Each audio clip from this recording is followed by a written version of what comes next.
Do either of you monitor the Gaza Health Ministry?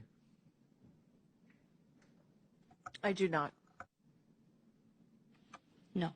No? So I think it's, decent to look at. It's what the lady that got pulled out was parroting when she said 10,000 civilians were killed. And it's not just what they were parroting in back there. It's literally what UNRWA parrots. And then when UNRWA parrots it, it's what Al Jazeera and New York Times and BBC and everybody else, it's what everybody else starts parroting. And I'm going to read to you directly from them what they want everybody to parrot. So accordingly to the Gaza Health Ministry, 9,770 people have been killed. This is in Gaza. 70% were women, children, older persons. 24,158 people injured. 2,260 reported missing. At one point, 521 families, 3,109 citizens, and they give very specific information. Do you notice anything glaringly missing from what I just mentioned to you from the Gaza Health Ministry report? Is there anything that strikes you as glaringly missing? I'm sorry, I don't know what you're referring to. Combatants. They didn't mention the word combatants. No, because they mingle them. Exactly. That's exactly the point. They expect the world to believe that all these people and these groups that they're dividing up to families and older persons and children, which they consider anybody under 18, and women, that none of them are combatants. That's what they want the world to believe, and that's what the United Nations goes out there and parrots, and that's what the media goes out there and parrots. So I want to get to a few of those points because it leads to a circle that's going on, and the circle is this. This shouldn't be provocative to anybody. Hamas lies. Hamas and Palestinians lie. It's their government. I've had a number of my colleagues that have agreed with me on Twitter that it's their government, even though they tried to censure me on this. But, and then they say they lie, but then they pretend everybody is a victim. And then after they say everybody's a victim, there's anti-Semitic riots and terrorism. And then after that happens, then there's people, members and others, that call for ceasefires in another country and things like this. So I want to ask a few questions on that. Are all combatants men in this war?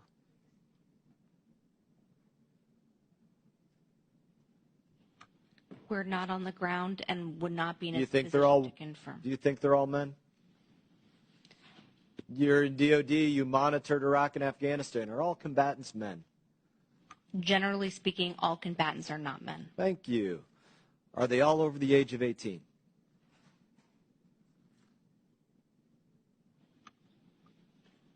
Broadly speaking, there are plenty of designated foreign terrorist organizations who use children in combat. Are they all young adults or some of them are older adults? Congressman, I'm not a lawyer. Okay. Are they all in Gaza? Are all combatants Hamas? No.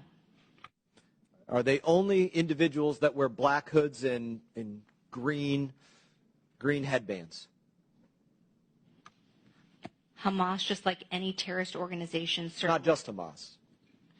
Other organizations like Palestinian Islamic Jihad also, I'm sure, don't only parade in the streets in identifiable uniforms. That's right, and it's not just Hamas, like you just mentioned. Now, when I brought this up, which I think is very important to bring up, to identify who's innocent and not innocent, of which I absolutely acknowledge there are innocent people there, even though, again, that has been stripped from me from comments from my colleagues.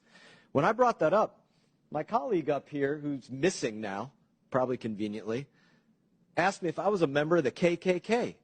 And one of my colleagues over here also tried to censure me for distinguishing between innocent and non-civilian and trying to actually look at who is and who isn't. And this is the big problem about that lie.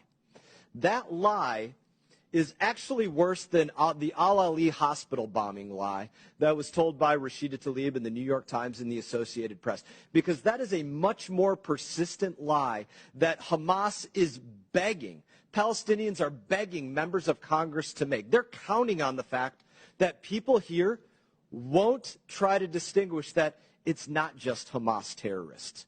It's also Palestinians. It's also women. It's also under 18. It's also older people. And when they do that, they get that circle of lies where they think everybody thinks over there they're a victim. And then they get the anti-Semitic riots and terrorism. And then they get the people calling for ceasefires and for making them a second state. And that's why that lie and these people unwilling to question that and yelling at me for questioning that are creating a much more persistent problem than even what Rashida Tlaib put out there.